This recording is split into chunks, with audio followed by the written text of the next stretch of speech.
Arya Fallon was a creature of habit and careful budgeting. She was 19 years old, carrying the weight of a life far older, and she had exactly two goals: work hard and stay unnoticed. Luna's Diner, tucked into a neighborhood in the kind of city that could be anywhere from Vancouver to Manchester, felt like a safe enough place to achieve both. It was the kind of neighborhood where the police knew the local dog's name but never bothered with the smaller problems lurking in the shadows. It was her first real shift as a waitress, and the simple effort of balancing 3 plates of greasy hash browns had already left her arms aching. Luna's was all faded red vinyl, chipped formica, and the comforting deep-fried smell of a place that hadn't changed its menu in 30 years. Hey there and welcome back. I'm so happy you're here. Grab that blanket, maybe pour yourself a hot drink and get really comfortable because today we're settling in for a story you won't forget. Before we dive any deeper though, let me know how you're doing. Drop a quick comment and tell me what part of the world you're watching from today. And if you want to stay with us through all the twists and turns ahead, go ahead and hit that subscribe button so you don't miss a moment. Alright, let's get back to it. Arya's uniform, a salmon pink apron over a white shirt, made her feel ridiculous, but she needed the money. Every dollar was a step toward finding out what truly happened to her mother, Elena, 10 years ago. Elena hadn't just left, she had vanished, leaving behind a silence and a mystery that had driven Arya since she was a child. Arya believed the answer was here, somewhere in this city, buried under years of forgotten paper and whispers. The person who ran the show at Luna's was Sal. Not the owner but the manager, a beefy, loud man with a permanent scowl and a habit of calling the waitresses doll. Sal wasn't nice, but he was predictable, and predictability was the closest thing to safety Arya had known in a long time. It was late, nearing midnight. The last few customers had cleared out, mostly lonely truckers and a couple of town council members having a suspiciously late meeting in a corner booth. The air was thick with the smell of old coffee and bleach. Fallon. Sal barked from the pass-through window, tossing her a trash bag. Back alley. No. And don't waste time looking pretty, we're closed. Arya grabbed the heavy bag, the wet warmth of old food seeping through the plastic. The back door of Luna's opened onto a narrow service alley, a concrete channel flanked by high brick walls.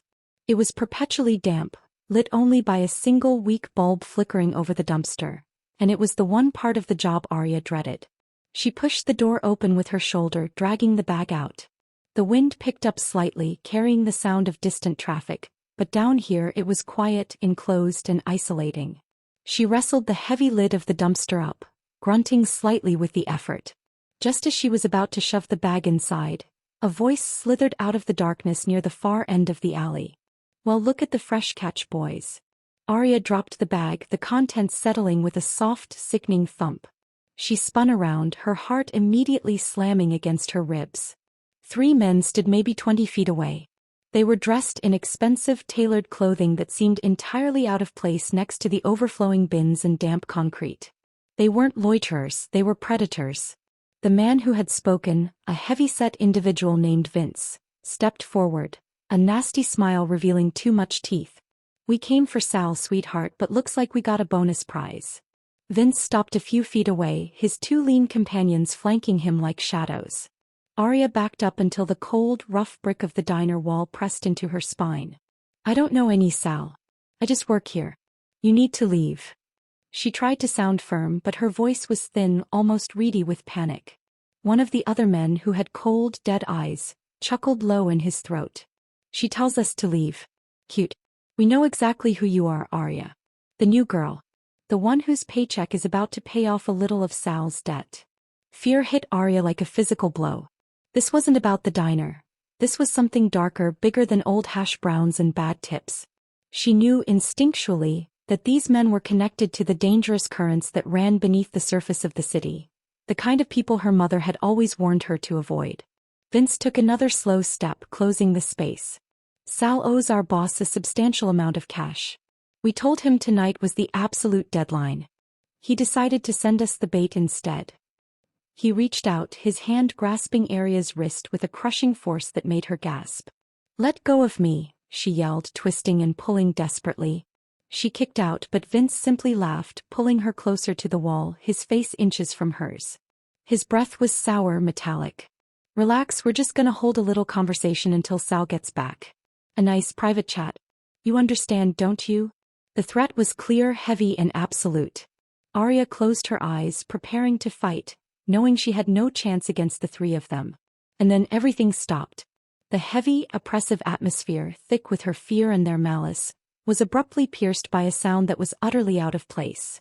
The precise, rhythmic click-clack of expensive leather shoes on wet pavement. It was followed by a voice that was pure velvet over steel, deep, smooth, and colder than the December rain. It was a voice that commanded attention not by shouting but by the sheer, unsettling authority woven into every syllable. "I was told I could find Sal here. It appears I have found a distraction instead." Vince froze instantly, his grip loosening on Arya's wrist as the color drained from his face. The other two men stiffened, their predatory stances collapsing into rigid obedience. They knew that voice. Everyone in this city who mattered knew that voice. Dante Caro emerged from the deepest shadows near the far wall. He wasn't rushing, he wasn't carrying a weapon, he wasn't even raising his voice. He was simply present. He wore a dark, perfectly tailored suit that looked like it was molded onto his powerful frame, and his eyes, dark and penetrating, swept over the scene with clinical detachment. Dante Caro was the name whispered on street corners, the kind of name you didn't say too loud. He was the boss of the largest, most successful criminal organization in this part of North America, the man who kept the peace, and enforced his will, with brutal efficiency. He was exactly who the owner of Luna's was hoping to avoid. Dante stopped, his attention lingering on Vince's hand still hovering near Arya. He didn't look angry, he looked disappointed, which to those who knew him was far worse. "Vince," Dante said, his voice flat. "I gave you a simple task. Find Sal, retrieve the ledger, and bring him back for a chat. I did not include in the instructions, harass the kitchen staff." Vince stammered, his bravado vanished. "Mr. Caro, sir, she works for Sal. We thought she was trying to interfere. We just..." Dante raised a single hand, a small, weary gesture that instantly silenced Vince. He took a long, slow look at Arya. She was still pressed against the wall, breathing heavily, her heart still hammering, but her eyes were locked onto Dante. She saw the immense, quiet power rolling off him, and she knew she had just stumbled out of a bad dream and straight into a nightmare she hadn't known existed. "The employees are off limits," Dante stated, not as a warning but as a long-established law. "They are bystanders. Mess with the bystanders and you invite unnecessary scrutiny. You know this, Vince." Vince paled further. "Yes, Mr. Caro. We apologize. We'll leave the girl." Dante nodded curtly to the other two men. "You two walk toward the front. Find Sal. He's probably hiding in the walk-in cooler, shaking. Don't touch him yet." The two men scrambled off, melting back into the shadows of the building with relieved speed. Dante then looked at Vince, his eyes narrowed slightly. "You, Vince. You apologized to the girl. Now." Vince, humiliated and terrified, turned to Arya. He mumbled a hasty, barely audible apology that held zero sincerity. "Sorry, miss. My mistake." Dante watched the exchange, then gestured for Vince to move toward the far end of the alley. As Vince hurried off, Dante finally shifted his focus entirely to Arya. Arya pushed herself away from the wall, trying to regain her composure, running a shaky hand through her loose hair. She wasn't just relieved, she was dazed. The whole event had lasted maybe 2 minutes, but it had cracked open her world and revealed a terrifying depth beneath. Dante took a half-step toward her. He was close enough now for her to smell the faint, expensive scent of his cologne, a sharp contrast to the damp, unpleasant stench of the alley. "Go back inside," he ordered, his voice still low, but surprisingly devoid of threat directed at her. "Lock the door. And tell Sal that he has 30 minutes to produce the ledger, or I will consider his debt forfeited in a manner he will not enjoy." Arya looked up into his face. It was strong, severe, and beautiful in a dangerous way. He wasn't a good man, she knew that instantly. But he had saved her. He had imposed his own chilling justice on the situation. Who are you?" she whispered, the question escaping before she could stop it. Dante simply gave her a long, silent look that told her everything and nothing. He was a force, a secret, a warning. Then he did something utterly unexpected. His expression softened slightly, the barest, fastest flicker of humanity in his hard eyes. He looked down at her small, fragile frame, still trembling from the scare, and then down at the trash bag she had dropped. The bag is leaking, he observed dryly. Go on. I will wait until you are safe. Arya didn't argue. She turned, scrambled back to the door, fumbled with the handle and slammed the steel door shut. She slid the heavy bolt home with a trembling hand, sinking against the cool metal of the door, listening for the sounds of what was happening outside. There was only quiet now, the immense, terrifying quiet of absolute control. She had survived. She had faced down 3 thugs only to be rescued by their boss, a mafia boss. And yet, instead of feeling despair, a strange, fierce spark ignited in her chest. She had seen the power he commanded and, more importantly, she had seen the swift, unquestioning justice he applied. Arya looked around the empty kitchen. Her life had been quiet and hidden, but now it was loud and exposed. She had stumbled right into the danger she had hoped to avoid, but that danger had, paradoxically, saved her. She straightened up, finding a surprising resilience. The fear was fading, replaced by a surge of determined energy. The memory of Dante's cold, handsome face and his undeniable power remained, but she focused on the feeling of his protective hand not being laid on her. She had survived. And more than that, she felt a powerful, unsettling hope. A man like Dante Caro, a man with that kind of reach and influence, might just be the one person in this city who could cut through the 10 years of silence and help her find the truth about her mother. She walked away from the locked door, the memory of the alley already fading, leaving her with a strange, thrilling sense that justice and truth might finally be within reach. Dante Caro was not a man easily rattled. His entire life was built on predictable calculations, iron control, and a detached perspective that treated every person as a pawn and every crisis as an equation to be solved. So when he found himself standing alone in the damp alley behind Luna's diner, staring at a closed metal door long after the young waitress had scrambled inside, he knew something was fundamentally wrong. He lit the cigarette he'd been holding, the small flame illuminating the sharp planes of his face for a moment. He took a long, slow draw, the smoke stinging his lungs. His mind should have been focused on Sal, on the missing ledger that was threatening to expose years of carefully built alliances, and on the 3 idiots who had just broken one of his clearest rules. But his mind kept circling back to the girl. Arya. She was just a waitress, skinny and scared, with smudges of flour on her cheek. Yet when he had looked at her, truly looked at her, pressed against that cold brick wall, defiant even in her terror, Dante had felt a sharp, unexpected twist in his gut. It was a sense of profound, unsettling recognition, like walking into a long-abandoned room and instantly knowing exactly who used to live there. Familiar. That was the word that kept echoing in his head. Her eyes, maybe. Large, dark, and holding a fierce, trapped light. Or the way her jaw set when she finally found her voice to thank him. He couldn't place the connection, and that lack of control over his own memory infuriated him. Dante finished his cigarette, crushing the butt deliberately under the polished sole of his shoe. He knew with absolute certainty that this girl was trouble. Not because she was dangerous, but because she made him feel something dangerous. He had an empire to run. He didn't have time for vague feelings of unsettling familiarity with minimum-wage employees. He walked out of the alley toward the street where his black Mercedes sedan waited silently. His driver, Leo, stood patiently by the back door. Leo was a man of immense physical presence and almost zero verbal input, which suited Dante perfectly. Leo opened the door, but before Dante got in he paused, looking back toward the diner's dark rear wall. Leo, Dante said, his voice clipped and precise. I want you to find out everything about that girl. Arya Fallon. The new waitress. Where she came from, why she's here, who she knows. Everything. Leo's eyes flickered slightly, but he didn't question the order, which was unusual for such a seemingly insignificant request. Sir. As well as the ledger and Sal, I presume. The ledger is a business problem. Sal is a complication, Dante responded, sliding into the luxurious leather seat. This girl. She is an unknown variable. I don't like unknown variables, Leo. Find the connection. Now. He closed his eyes for a moment, recalling the 3 thugs who had cornered her. They had been too confident, too eager to cross the line.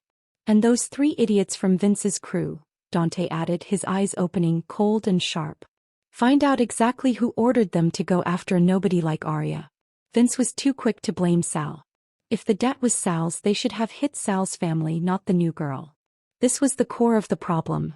In his world, cruelty always had a purpose. Harassing the new waitress made no strategic sense unless it was a deliberate provocation, or unless Arya herself was the real target. And if Arya was the real target, the question was why. Leo nodded, pulling his phone out discreetly to relay the orders. The powerful car pulled away from the curb silently, blending into the late-night traffic.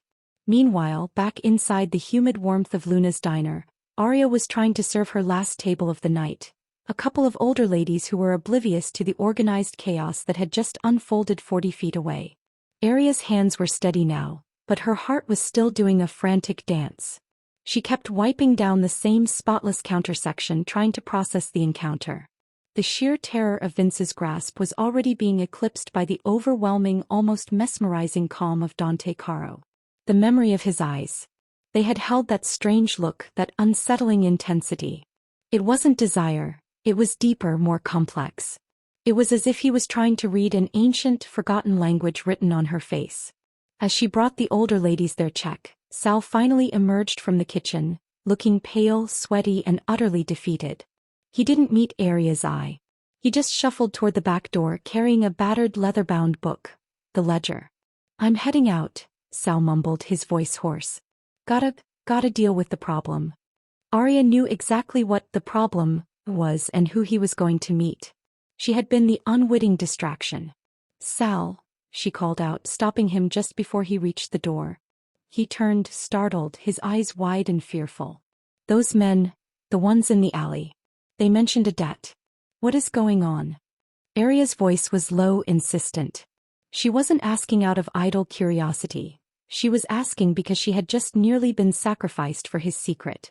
Sal wrung his hands, looking around nervously. "Look, doll, it's nothing for you to worry about.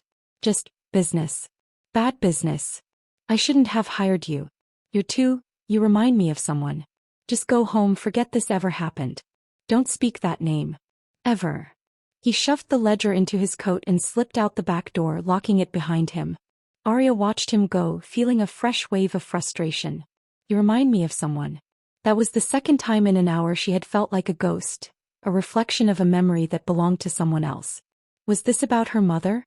Was she carrying Elena's features, Elena's past, and now Elena's danger? She finished cleaning up, scrubbing the grease off the stovetop with a fierce energy.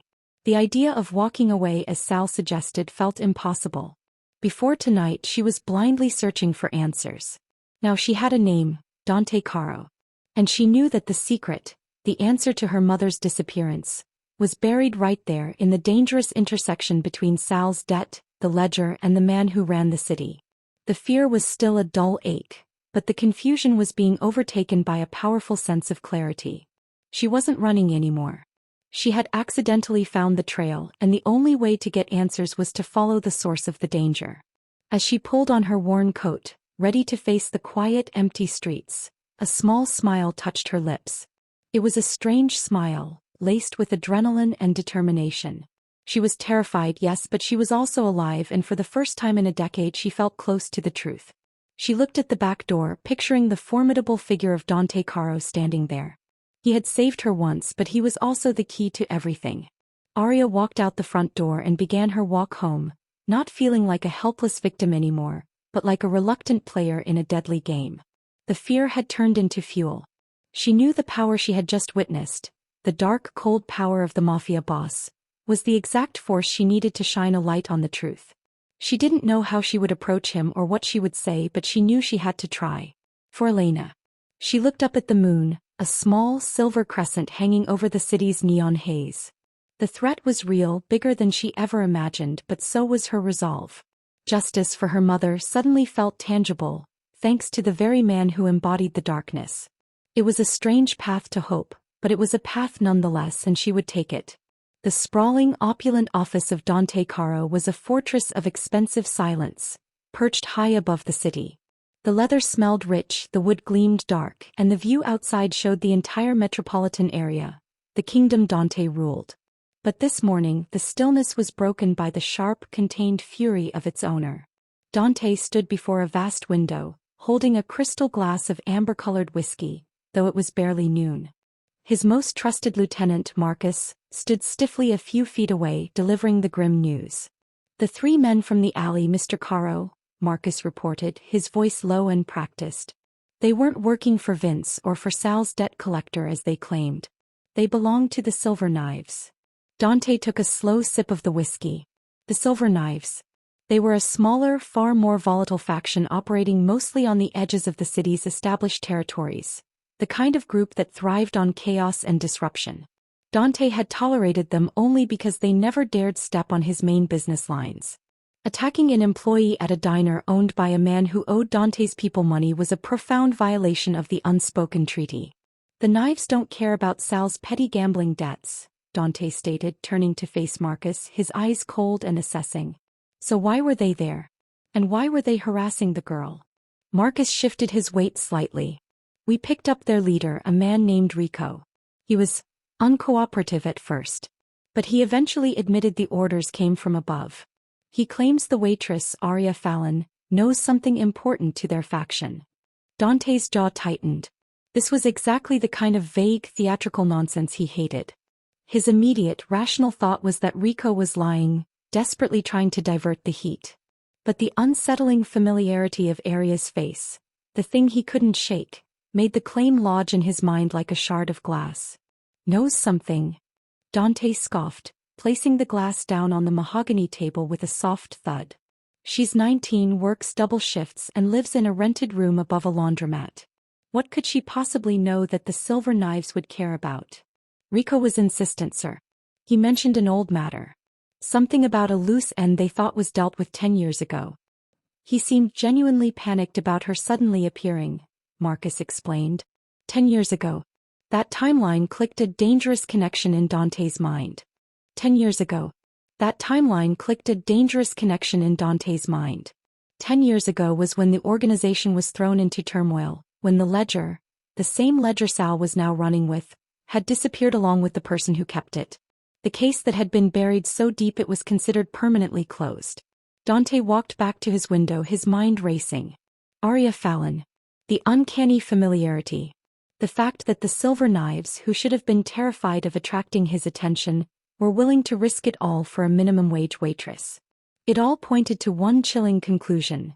The random alley attack wasn't random at all. Arya was connected to the same ancient, explosive secret Dante was currently trying to clean up.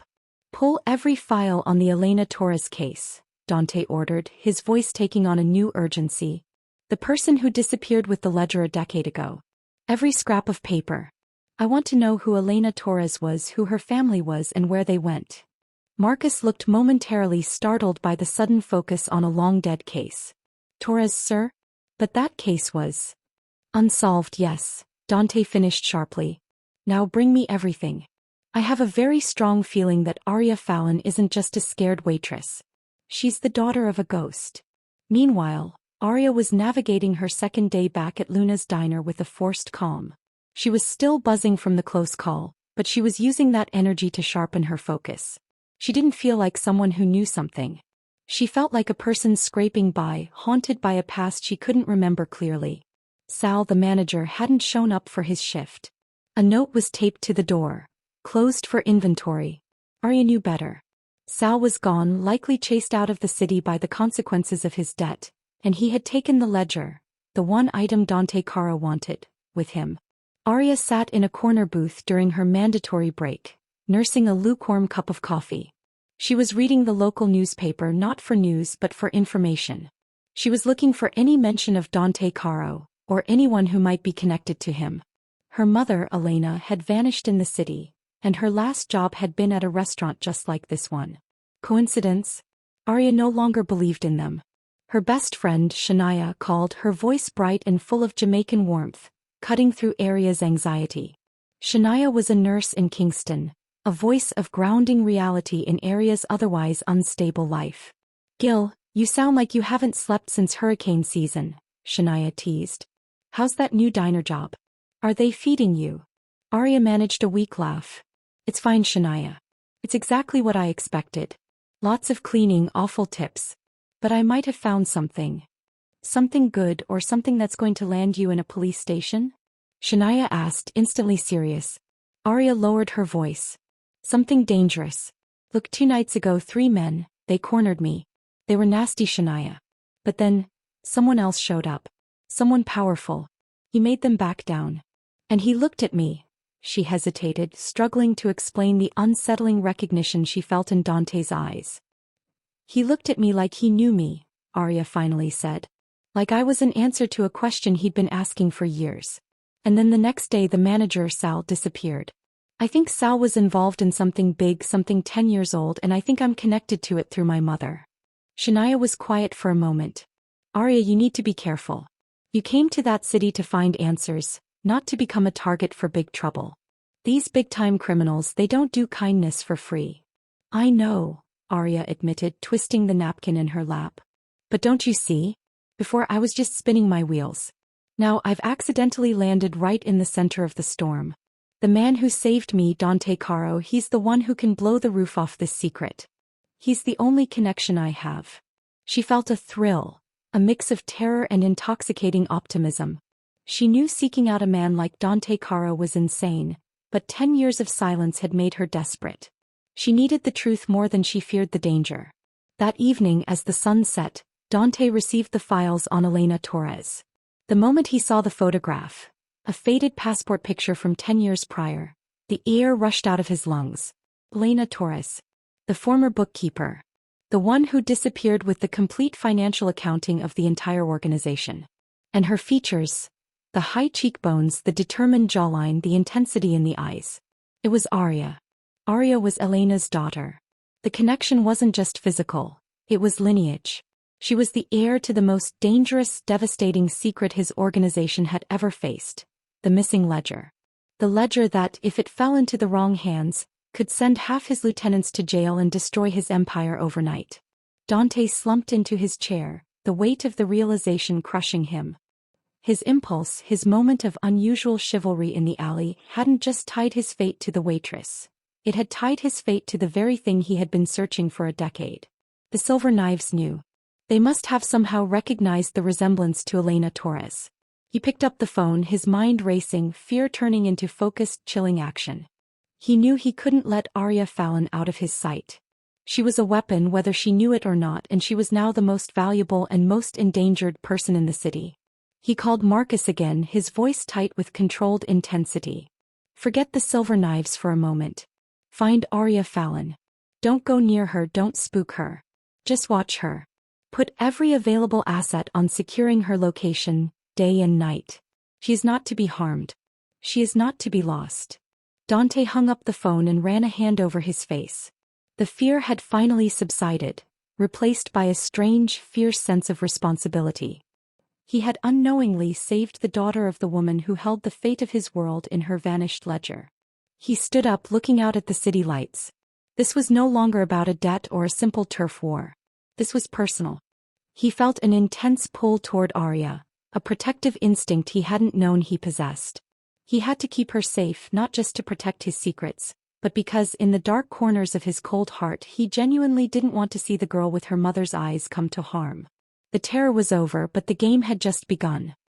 He knew he had to bring Arya closer, to tell her the danger, and use her unwitting connection to find the ledger before the Silver Knives or any other enemy faction did. Justice for Elena, justice for Arya, and survival for his empire. It was all now impossibly linked. He felt a powerful, if reluctant, surge of hope that maybe, just maybe, this unexpected crisis could finally bring closure to the haunting mystery of the past 10 years. The next afternoon, the air in the staff room at Luna's diner felt heavy and stale. Arya was pulling on her apron for the evening shift when she noticed it. A small, precisely folded square of expensive paper tucked into the ventilation grate of her metal locker. It looked utterly out of place among the cheap plastic bags and half-empty bottles of expired lotion. A cold dread coiled in her stomach. This wasn't a schedule change or a lost receipt. This was something deliberate, something that bypassed the usual noise of the diner and found her, the person who was trying to stay invisible. Her hands were shaking slightly as she pulled it out. Unfolding it revealed neat, block letters, clearly typed or printed to hide the handwriting. Stop asking questions about your mother. It is closed. Walk away. Arya stared at the words, feeling a rush of confusion and white-hot anger. Stop asking questions? She hadn't asked anyone anything. She hadn't even finished scrubbing the grease off her memory of the alley attack. Her search for Elena had been entirely private. A few quiet Google searches, an old photo album, nothing more. The note confirmed the worst of her fears. The attack in the alley hadn't been about Sal's debt at all. It was about her. And more specifically, it was about Elena. Someone knew she was here, and someone knew exactly why she was here. This wasn't the police. This wasn't a kind stranger. The menace, the precision, the sense of being watched. It all screamed the same power she had seen in the alley. The power wielded by Dante Caro and the people who both feared and followed him.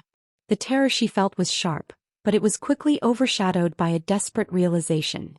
The only person who could possibly protect her, and the only person who knew what the real danger was the Mafia boss himself. She had to risk everything and confront him. She finished her shift in a haze, her smile for the customers feeling thin and brittle. As soon as she clocked out, Arya ignored the weary ache in her feet, grabbed her coat and headed toward the one place she knew Dante Caro conducted his business. A grand, old banking building downtown that everyone in the city knew served as the silent headquarters of his operations. Dante Caro was in the middle of a tense conversation with two of his most senior capos regarding the Silver Knives leader, Rico. The conversation was about territory and blood, but Dante's mind was elsewhere, circling back to the files on Elena Torres and the fact that her daughter was completely unaware of the target painted on her back. Suddenly, the heavy, soundproof door to his main office suite burst open, startling everyone in the room. His security detail, a pair of granite-faced men named Santo and Marco, were caught completely off guard. Standing defiant in the doorway, her chest heaving slightly from the rush up the stairs, was Arya Fallon. She looked small against the dark mahogany and marble, but her eyes, wide with fear and determination, fixed immediately on Dante. "I need to speak to you," she stated, her voice trembling slightly, but carrying a surprising, fierce demand. The two capos looked at each other, stunned by the sheer audacity of this small girl interrupting a high-level meeting.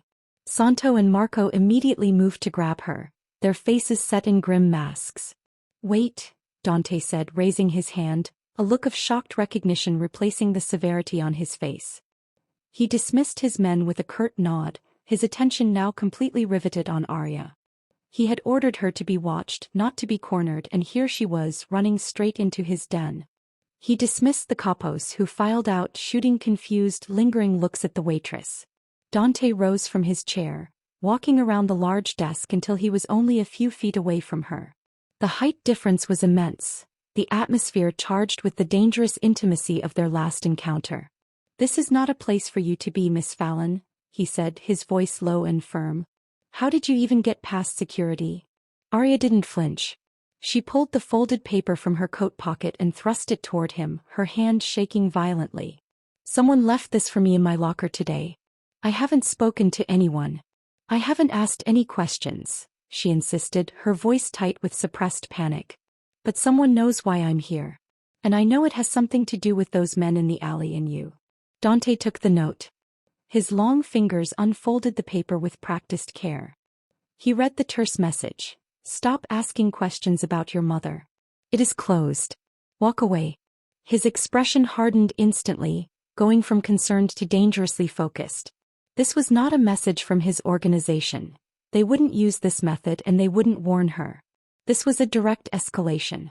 The Silver Knives, or someone even more dangerous, was actively trying to scare her off.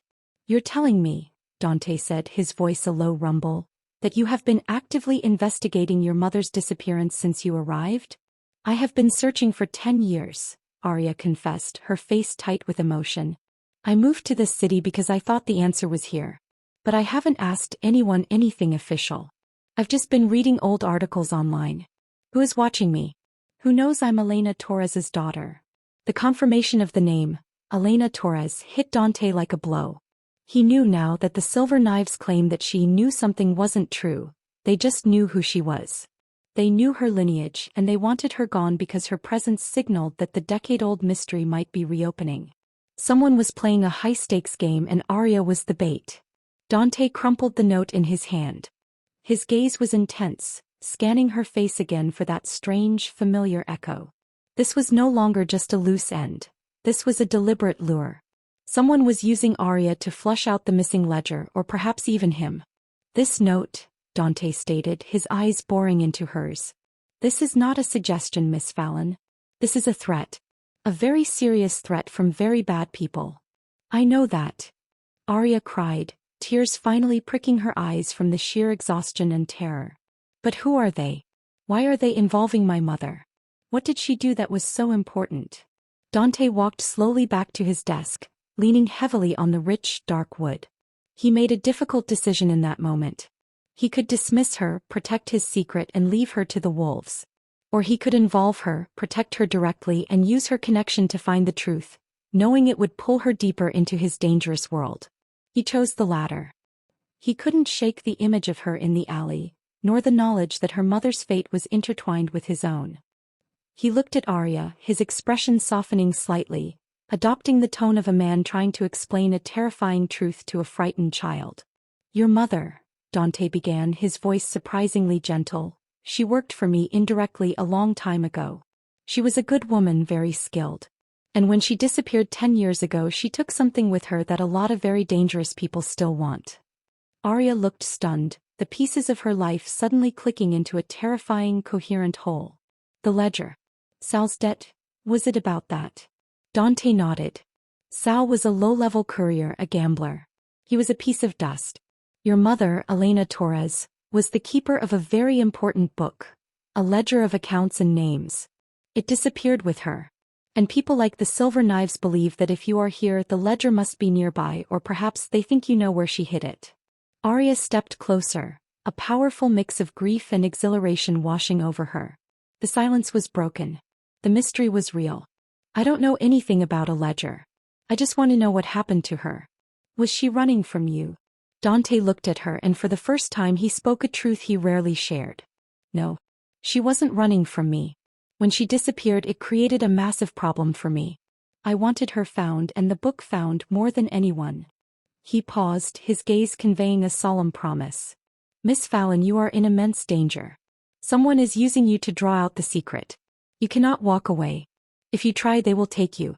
You must stay close to me. I can keep you safe and I can finally find out what happened to your mother. He extended his hand, the gesture a silent offer of a terrifying alliance. Arya looked at his hand, then up at his intense, handsome face. He was the devil, yes, but he was the only one who had the power to fight the other devils hunting her. She was terrified, but she was also filled with a fierce, unexpected sense of hope. Justice for Elena was finally within reach, delivered by the most unlikely of allies. Arya took a shaky breath, the fear receding as a powerful resolve took hold. She reached out, placing her small, trembling hand in his. The grip was firm, electric, and sealed the terrifying deal. Tell me everything, Arya said, her voice clear, her eyes fixed on his. Dante tightened his grip slightly, looking down at her with a profound, almost protective gravity. He knew the cost of this commitment, but looking at her determined face, he also knew he had made the right choice. She was no longer a waitress. She was his commitment, his problem, and his single greatest vulnerability. But in that moment, standing in the heart of his dark empire, Arya felt an immense rush of relief and certainty. The terror of the past few days was over, and the promise of truth and justice, delivered by a most powerful hand, was finally beginning. The alliance forged between the Mafia boss and the diner waitress was a fragile thing, built on mutual desperation. After Arya's shocking entrance, Dante had immediately moved her to a discreet, heavily secured location. A luxurious but isolated apartment attached to his main residence, where his security detail could watch her 24 hours a day. It was in the dead of night, back in the quiet isolation of his office, that Dante received the breakthrough he had been working toward for 10 long years. Marcus, his head lieutenant, placed a small encrypted memory stick on the desk. We finally tracked down one of Sal's old safe deposit boxes in Tampa, Mr. Caro, Marcus explained, his voice hushed. This was inside. We think it's a digital copy of the missing ledger. Dante leaned forward, his powerful frame tense. Sal hadn't had the original leather-bound book. He'd had a copy waiting for the right moment to use it. The fact that the Silver Knives were after Arya meant they knew her mother's secret was still active. Dante ordered the highly secure files opened. After a few agonizing minutes of encryption bypassing, the screen flickered to life, displaying a cascade of dense financial figures, coded names, and dates stretching back almost 15 years. It was more than just an accounting book. It was a complete, devastating record of every illicit transaction, every payoff, every hidden dollar flow within Dante's organization. Dante scrolled through the rows and columns, his jaw set in a hard line. Then, near the top of the file, listed as the creator and keeper of the records, was the name that stopped his heart. Elena Torres, listed next to an internal code that indicated her role as a primary bookkeeper. He was prepared for that. But as he continued scrolling deep into the older transactions, his gaze snagged on a single tiny handwritten entry buried in the data. A note from the ledger keeper herself, tucked beside a massive, unauthorized withdrawal of funds from 15 years prior. The note was simple, scribbled in a tight, looping script that was unmistakably female. Reported major discrepancy to E. Fallon. Dora Fallon. Aria's mother's full name. Dante felt a cold wave wash over him. Elena Torres. Alora Fallon. 2 names, 1 woman. She hadn't just disappeared, she had changed her identity to protect herself. But the real shock was the content of the note. It confirmed that the original disappearance wasn't just a theft, but a brave, reckless act of whistleblowing. Elena Torres hadn't run away with the money. She had run away because she discovered a massive embezzlement scheme being run by one of Dante's own people. A betrayal so deep it could have crippled the entire operation. She hadn't stolen the ledger. She had preserved it as evidence. "Sir?" Marcus asked, sensing the shift in the room's temperature. Dante slowly shook his head, looking utterly stunned. "Aria's mother. She was a hero, Marcus. A goddamn hero." He realized the immense, dangerous truth. Elena had been targeted 15 years ago not because she stole, but because she exposed one of the most significant internal thefts the organization had ever suffered. And the people responsible for that theft, the people who had tried to bury the evidence, were still active within the organization. The Silver Knives weren't just a rival gang. They were likely hired muscle sent to clean up a very old, very sensitive mess. Dante stood up, the chair scraping loudly against the wooden floor. He looked at Aria's file, then back at the name Alora Fallon on the screen. She didn't steal the ledger. He hid it. She ran because she knew the truth would get her killed. And now her daughter, Aria, had inherited that dangerous legacy without knowing a single thing about it. Aria was an unwitting walking target, a human magnet for the very betrayal that was still festering inside Dante's command structure. Meanwhile, in the plush, silent apartment, Aria felt profoundly out of place. It was like living in a museum. She was safe, yes, but the confinement was suffocating. When Dante finally arrived hours later, he didn't offer a polite excuse for her confinement. He offered the truth, or at least the part of it he now understood. He found her sitting stiffly on an enormous white couch, staring out at the cityscape, looking small and fragile. "I found something," Dante stated, foregoing any small talk. He handed her a printed copy of the transaction entry. The one with the handwritten note. Aria looked down at the paper, then at the name Alora Fallon, her mother's name, printed there as if it were completely normal. Her heart seized.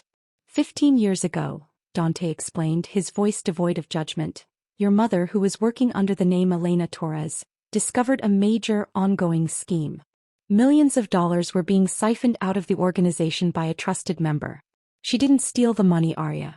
She was trying to report the theft. Aria looked up, her eyes bright with sudden, fierce pride. "My mother. She was brave." "She was," Dante agreed, a rare admiration in his voice. "She kept the ledger as proof and disappeared to protect herself. The people who were embezzling thought she was running with the cash. They've been hunting her and the ledger ever since. And now they believe you, her daughter, have either the ledger or the key to finding it." Aria's confusion finally snapped into clarity. The Silver Knives, the note, the immediate danger.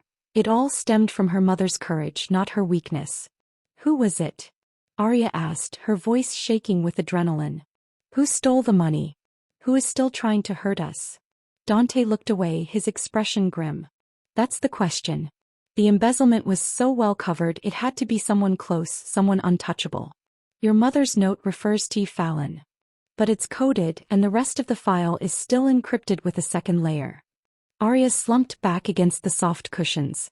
The weight of her inheritance, this deadly, invisible secret, settled heavily on her shoulders. She hadn't inherited money or property, she had inherited a war. "I don't know anything about encryption," Arya whispered, feeling utterly helpless. Dante sat down opposite her, the large, powerful boss suddenly feeling like a reluctant ally. But you might know something about her. About Elora Fallon. Think back, Arya. Anything. A hidden box. A strange habit. Did she have a code word? A number she always used. Arya closed her eyes, trying to conjure the fading memory of her mother's face, her voice, the little quirks that made her unique. She remembered the warmth of her laugh, the way she always carried a small worn leather keychain. Then a faint, almost irrelevant memory surfaced. She loved poetry, Arya said softly. Her favorite poet was this Jamaican writer, Louise Bennett. And her favorite thing in the world was her small, battered copy of the Odyssey. She read it constantly, underlining things.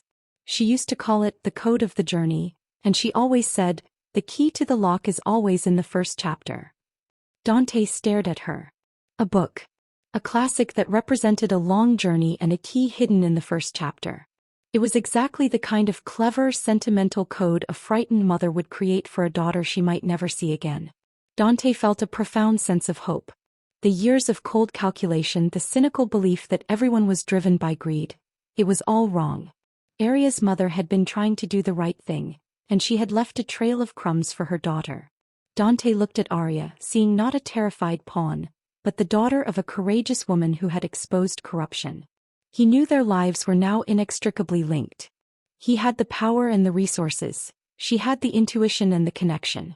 Together they might just succeed. We need to find that book, Arya, Dante said, his voice ringing with renewed focus. If the key to the final encryption is in that book, we will find the truth about your mother, and we will find the man who betrayed us all. Arya looked at Dante, her fear giving way to a resolute, almost fierce energy. Her mother wasn't a criminal, she was a fighter. And now, Arya felt the powerful, compelling need to continue that fight. Her eyes, filled with fresh determination, met Dante's.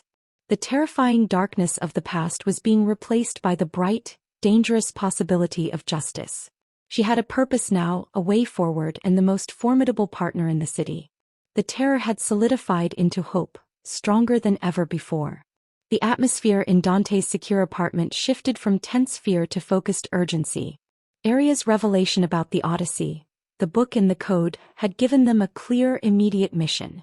But before they could begin searching the few boxes Arya had brought to the city, the stress and the constant proximity to danger began to unlock something deeper and more unsettling within her.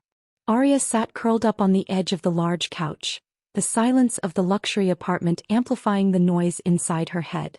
She was no longer just the waitress. She was Elora Fallon's daughter, and her mother's courage was now her burden.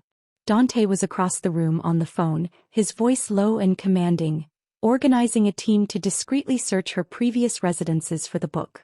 Arya tried to tune him out, focusing instead on the faint, fragile memories of her mother. She closed her eyes, forcing herself back to the final days she spent with Elena 10 years ago. It was always a blur of panic and rushed movements, a period she had subconsciously sealed off. Now Dante's cold, hard truths were shattering those protective walls. A sudden flash. Arya gasped, drawing in a sharp breath.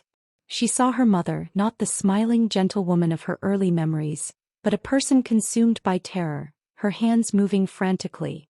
The scene played out in her mind like a broken film reel. A small, cramped apartment, the smell of burnt toast and the sound of muffled arguments coming from the hallway. She saw Elena kneeling by the worn, ugly carpet, lifting a loose floorboard. Beneath it was a small, heavy metal box. It was the kind of box people used for old passports and important papers, tarnished and utilitarian. Elena was tearing things out of a drawer, stuffing them into the box. Then, the image of Elena holding a photograph. It was a group picture, maybe from a party or a dinner, but Elena didn't look at the faces. She looked at the background, her expression one of dawning horror. And then, with a sharp, desperate sound, Elena held the photograph over a candle flame, watching it burn to ash, her eyes reflecting the orange light. Arya's own hands flew to her mouth, stifling a cry. She hadn't thought about that day in detail in years, but now the terror felt fresh, immediate.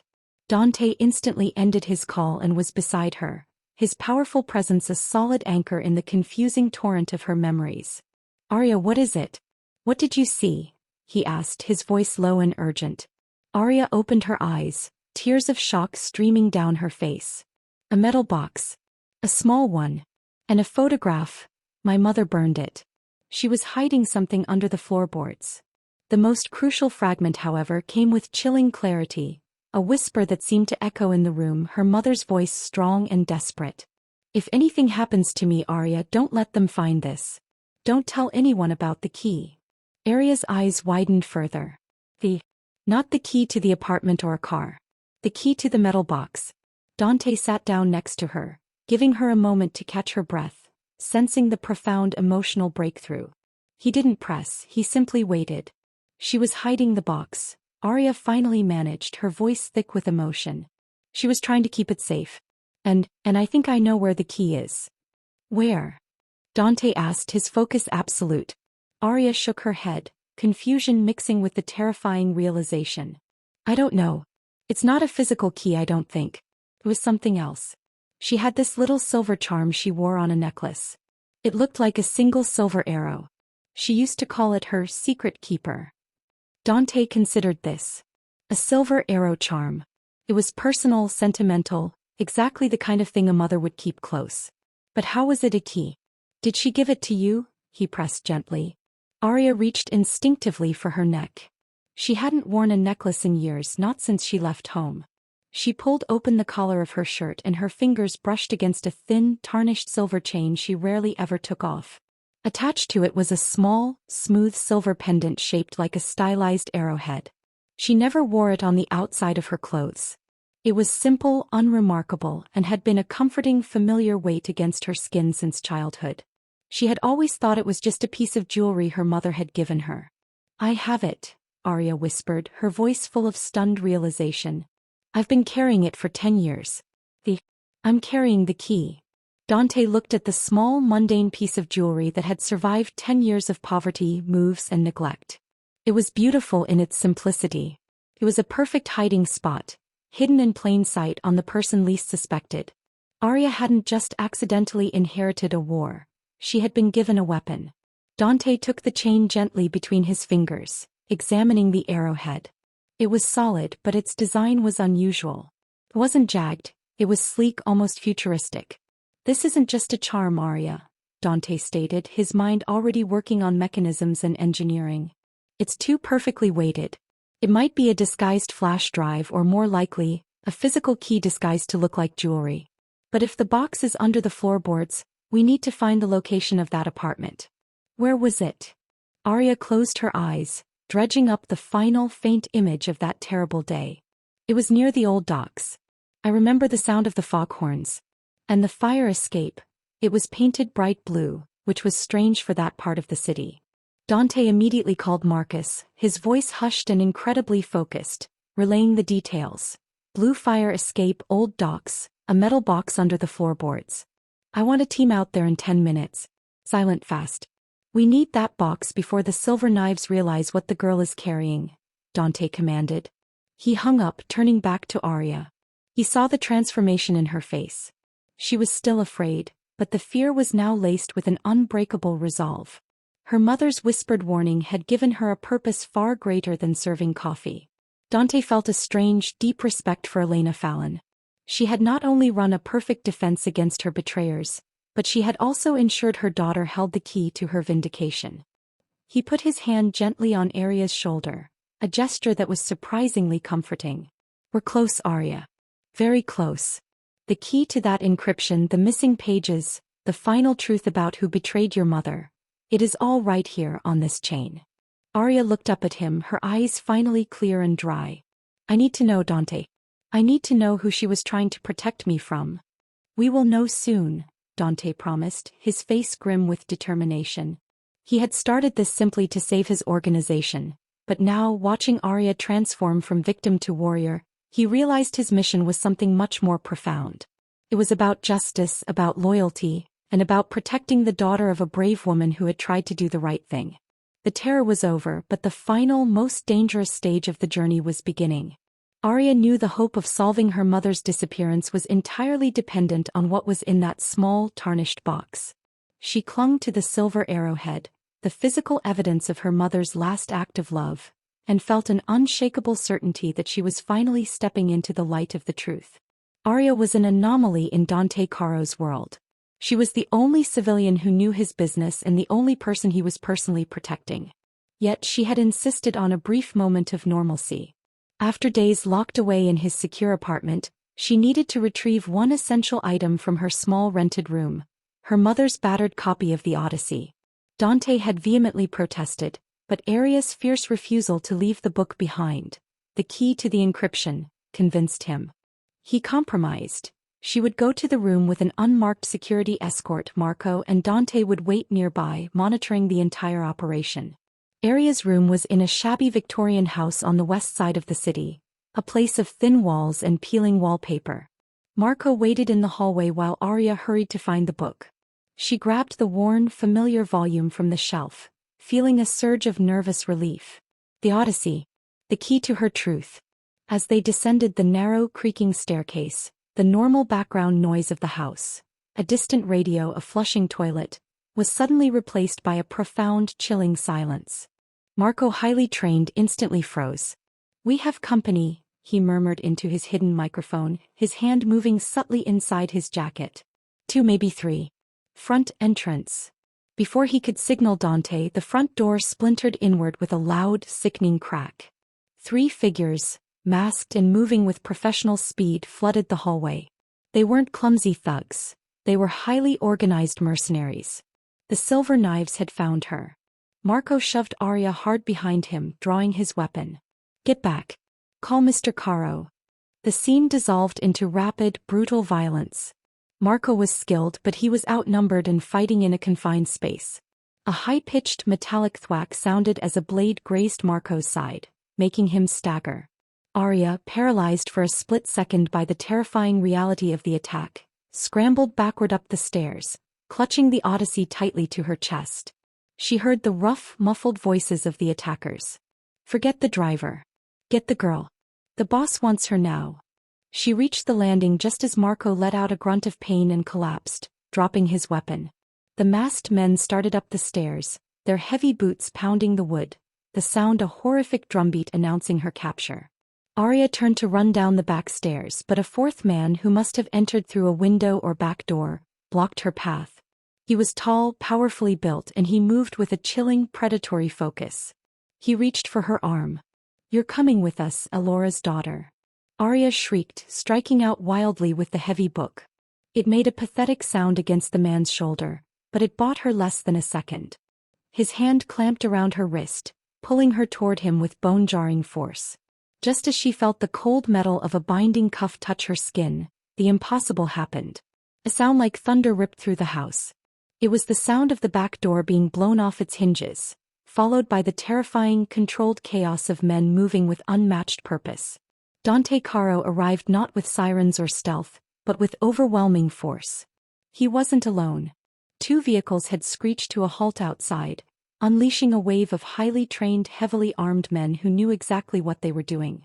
Dante himself, however, ignored the chaos unfolding downstairs. He appeared at the top of the back staircase like a dark, vengeful spirit.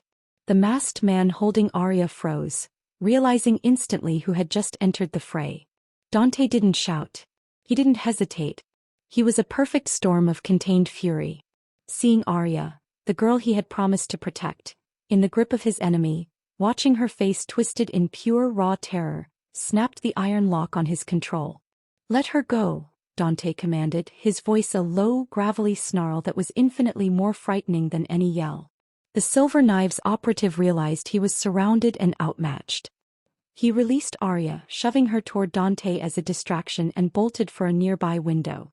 Dante, ignoring the escaping man, moved with impossible speed, catching Arya as she stumbled. He pulled her against his hard chest, his arms wrapping around her in a brief, possessive embrace that was entirely about protection and survival. "Are you hurt?" he demanded, checking her face, his eyes blazing with an intensity she had never seen before. Arya could only shake her head, her breath catching in ragged sobs against the expensive fabric of his jacket. Dante looked over her shoulder, down the now silent hallway. His men had neutralized the threat, the muffled sounds of the fight already fading into the distance. His fury, however, was still a tangible heat radiating off him. He gently, almost reverently, moved her away from the chaos and down the stairs to the waiting security car. Once they were inside the dark, insulated privacy of the Mercedes, and the engine was purring quietly, Dante finally unleashed the truth. He didn't speak the calculated, careful words he used with his lieutenants. He spoke with the raw, emotional force of a man who had just seen his deepest secret, his greatest vulnerability, almost snatched away. He reached out and gently took the silver arrow pendant from her neck, his thumb tracing the stylized shape. "They didn't want the book, Arya," he said, his voice husky with residual adrenaline. "They wanted you. Because you, Miss Fallon, are sitting on a time bomb your mother spent 15 years running from." He turned, his eyes piercing hers with a desperate intensity. "When your mother disappeared, she wasn't just involved in an embezzlement scheme. She was exposing the kind of betrayal that destroys organizations. That kind of betrayal, that catastrophic truth, is something that multiple factions are willing to kill for, because if it gets out, the foundations of the entire city's underworld collapse." Arya listened, terrified but utterly captive to his words. The book, the key, the fire escape. It was all bigger, darker, more catastrophic than she had ever imagined. "You don't just carry the key to a ledger, Arya," Dante revealed, his voice dropping to a harsh whisper. "You carry the knowledge that could bring down the entire system. Your mother's secret wasn't just financial, it was existential. And the people who came for you just now? They believe you inherited that secret. They believe you are the only one left who knows where the missing pages are, the pages that name the ultimate betrayer." He looked at her, his dark eyes filled with a complicated mix of fear, responsibility, and an overwhelming, fiercely protective emotion. "I saved you again, Arya, but I can't guarantee a third time. They are mobilizing. We have to find that box, use that key, and find out who the ultimate enemy is, the one who set all of this in motion 15 years ago." Arya looked down at her hands, still clutching the Odyssey. The cover was worn, the pages soft from her mother's touch. The fear was immense, a heavy blanket of dread, but Dante's words, "the ultimate betrayer," cut through it. Her mother had not died in vain. She had lived and fought and run to protect this final truth. She looked up at Dante, seeing past the Mafia boss to the powerful, flawed man who had risked everything, including his own safety, to keep her alive. She knew he had protected her out of self-interest, but also something more, a flicker of honor he rarely showed. Arya nodded slowly, her terror transforming into a cold, hard resolve. "We find the box, Dante. We use the key. We finish what my mother started." Dante met her gaze, a profound sense of relief washing over him. The decision to involve her was terrifying, but her fierce determination was exactly what he needed. He had saved her life, but in her eyes he saw the hope of saving his world. He reached out, taking her hand, a gesture of shared danger and shared purpose. The terror had passed, leaving behind the immense, certain hope of justice and survival, hand in hand.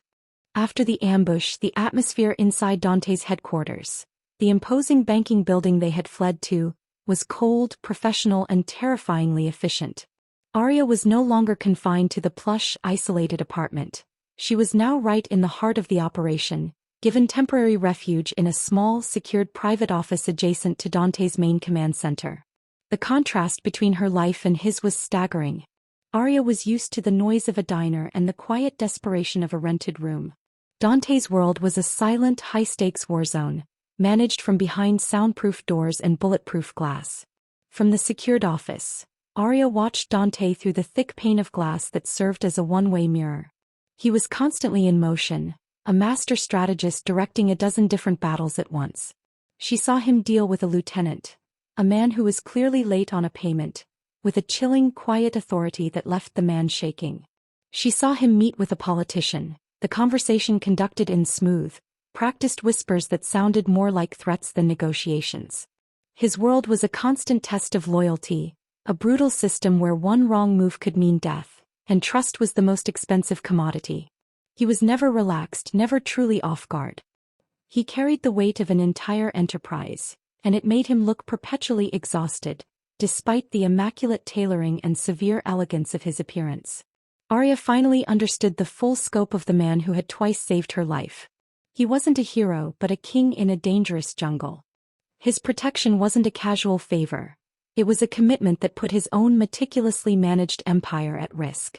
Later that evening, the tension of the day finally began to subside, leaving a trail of exhausted silence in the headquarters. The only people left were Dante, Marcus, and Arya. Dante dismissed Marcus to continue coordinating the search for the Blue Fire Escape apartment, and then he walked into Arya's temporary office. He looked older now, the lines of stress around his eyes etched deeper into his handsome face. He pulled off his tie, loosening the top button of his shirt, a small gesture of vulnerability in a man who usually projected flawless control. Arya was sitting at a large, heavy table, still clutching the Odyssey. She didn't look up, but she spoke softly. "I saw how you operate, Dante," she said, her voice quiet but firm. "You don't do anything without a reason. Saving me twice, putting your men at risk, even bringing me here. That can't be just about the ledger." Dante walked to the nearest wall, which was lined with expensive liquor, but instead of pouring a drink, he just rested his hand on the cool, polished wood. He looked out at the lights of the city, a profound, lonely look on his face. "You're right," he admitted, his voice low, almost a confession. "It started with the ledger. That book is essential to my survival. But it stopped being about the book the moment I saw your face." He turned around and met her gaze, the harshness in his eyes giving way to a raw, unfamiliar sorrow. "When Elena Torres disappeared, I was still young. I was still learning the rules of this ugly world," Dante revealed, his voice dropping to a near whisper. "The people who betrayed us, they were supposed to be watching her. They failed. Or worse, they were involved in her disappearance, and I was unable to find her, unable to protect her." He walked slowly toward her, stopping across the table. "That failure cost me dearly. Not just financially but in terms of faith. I lost someone who was doing the right thing, someone who was loyal. And I spent 10 years believing she was a thief, that I had been fooled." He reached out, his fingers brushing the worn cover of the Odyssey on the table. "When I saw you in that alley, Arya, it wasn't just your mother's face I saw.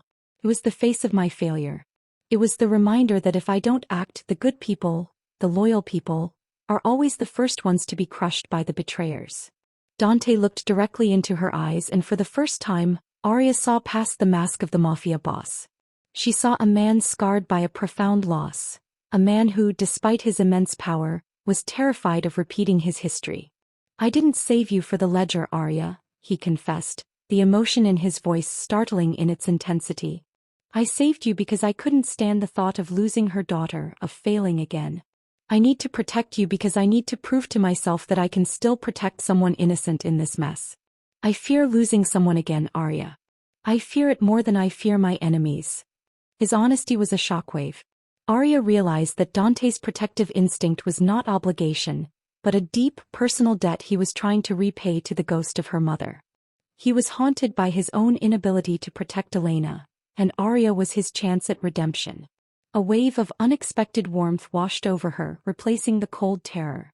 She saw his vulnerability, the raw, aching place beneath the layers of expensive cloth and controlled power.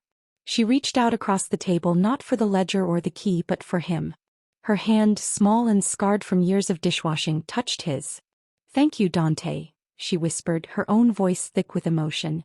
"My mother was a brave woman. And she would be grateful you protected her secret and her daughter." Dante's large, powerful hand gently closed around hers. The touch was not romantic, but a profound connection forged in shared danger and deep, unspoken loss. "We will find the truth, Arya," he promised, his voice now firm, infused with a renewed sense of purpose. "We will find out who betrayed her and why. We will finish this." Arya looked down at their joined hands, the king and the commoner, united against a common enemy. The terror of the ambushes and the threats had been replaced by the quiet certainty of their bond. She knew the danger hadn't ended, but standing with him, seeing the genuine resolve in his eyes, she felt an overwhelming rush of hope. Justice for Elena, and maybe even a small measure of peace for Dante, was within their grasp. She pulled her hand away, picking up the Odyssey. The next step was clear, and it was together. The alliance between Dante and Arya, forged in the terror of the ambush and sealed by shared vulnerability, became razor-sharp. Arya, armed with the knowledge of the Odyssey as the key, began working with Dante in his command center, tracing the faint memories of her mother's last apartment. Meanwhile, Dante launched a brutal, silent internal investigation.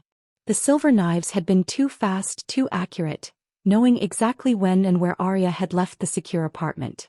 The information came from inside. Dante's focus was surgical, his rage cold. He narrowed the security logs, cross-checked communication records, and examined every failure point from the ambush. He needed to find the leak before they made a successful second attempt on Arya. The investigation led to a startling, agonizing conclusion. The leak wasn't a disgruntled security guard or a lower-level courier. The mole was someone who had access to Dante's private schedule, his secure lines, and his deepest trust. The name, when Marcus finally brought it to Dante, hit the boss like a physical blow. Dante stared at the electronic evidence, a series of coded transactions and logged calls, his face going pale with a mix of disbelief and crushing pain. The traitor was Angelo. Angelo wasn't just a lieutenant, he was a capo, a close confidant, the son of Dante's deceased mentor, a man Dante had personally groomed and raised since Angelo was a child. He was family. A brother in every sense but blood. Dante slumped back in his chair, the betrayal cutting deeper than any threat from an outside rival. Angelo, he whispered, the name tasting like ash. He was at my table every Christmas. I trusted him with my life. Marcus, who looked equally devastated, confirmed the terrible truth. He was working for the Silver Knives, sir, but the money and the orders were coming from a layer above them. He was specifically tasked with finding Arya Fallon and making sure she disappeared permanently. Dante's hands clenched into fists on the desk. Angelo had organized the ambush, betraying his own code, his own loyalty, and the man who had sheltered him for 20 years. Arya, who had been sitting quietly in the adjoining office, instantly recognized the shift in the atmosphere, the sudden, suffocating silence of absolute crisis. She walked into the main office, finding Dante staring blankly at the screen. "What is it, Dante?" she asked, sensing the devastation in the air. Dante looked up at her, the mask of the ruthless leader stripped away, revealing only the wounded man beneath. "The mole," he stated, his voice flat with pain. "The one who set the ambush. It was Angelo. Someone I raced like a brother." Arya gasped, her hands flying to her mouth. The shock was immense. The betrayal wasn't just to Dante. It was a betrayal of the fragile safety she had just found. The people hunting her were no longer faceless enemies.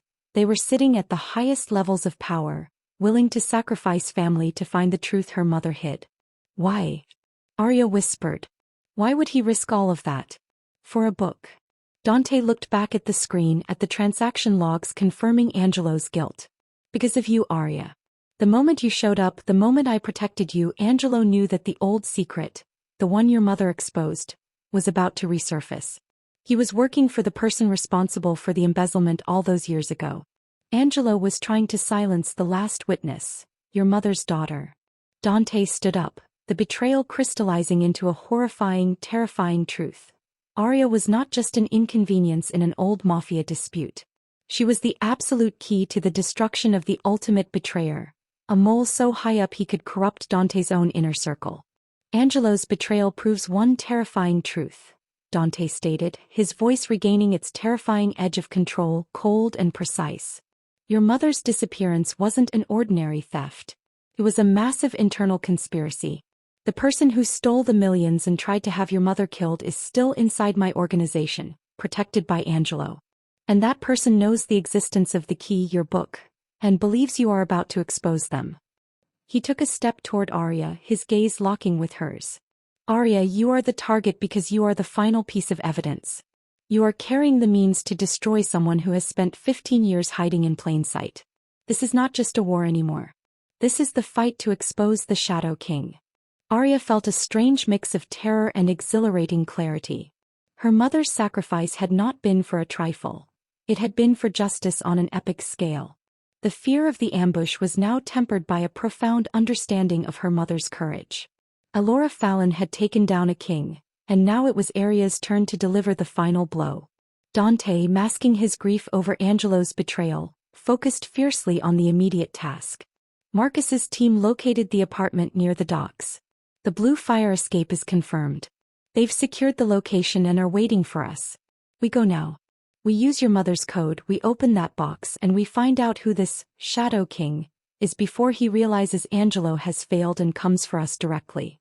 Arya looked down at the worn copy of the Odyssey clutched in her hands. The book suddenly felt heavy, charged with the weight of her mother's sacrifice and Dante's immense betrayal. She walked to Dante, placing a reassuring hand on his forearm. She knew the depth of his pain, the loss of a brother figure. She understood that his motivation was no longer just survival. It was vengeance for two loyal people, her mother and himself. "We go now," Arya confirmed, her voice steady and resolute. "Let's expose the Shadow King." Dante looked down at her, seeing the fierce light in her eyes. The profound disappointment of Angelo's treachery was overshadowed by a surge of hope and determination. He had lost a brother to betrayal, but he had gained a fiercely loyal and surprisingly strong ally. Justice for both the past and the present was the only path forward. He guided her toward the door, their steps unified, leaving the devastation of betrayal behind them and walking toward the light of the final, terrifying truth. The old apartment near the docks was exactly as Arya remembered.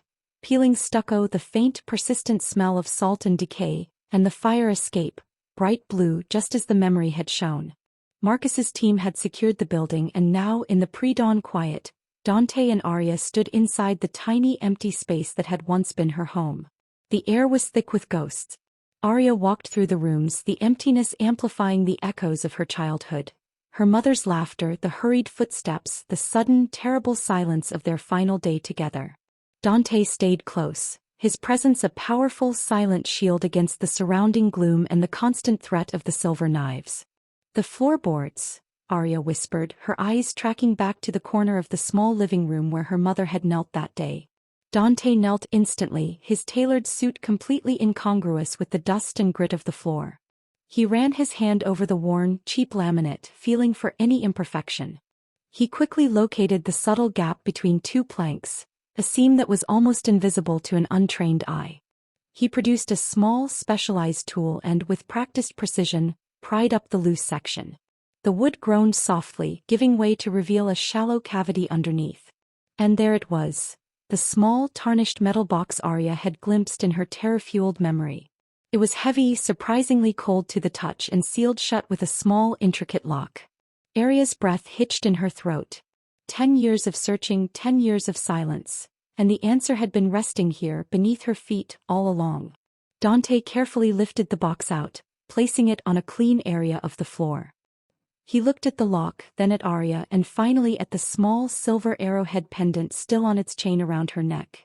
"The key," he murmured. Arya, her hands shaking, unclasped the necklace. The silver charm, her secret keeper, was small, yet now it felt like it held the entire world. He held it out to Dante. Dante took the charm and examined the lock.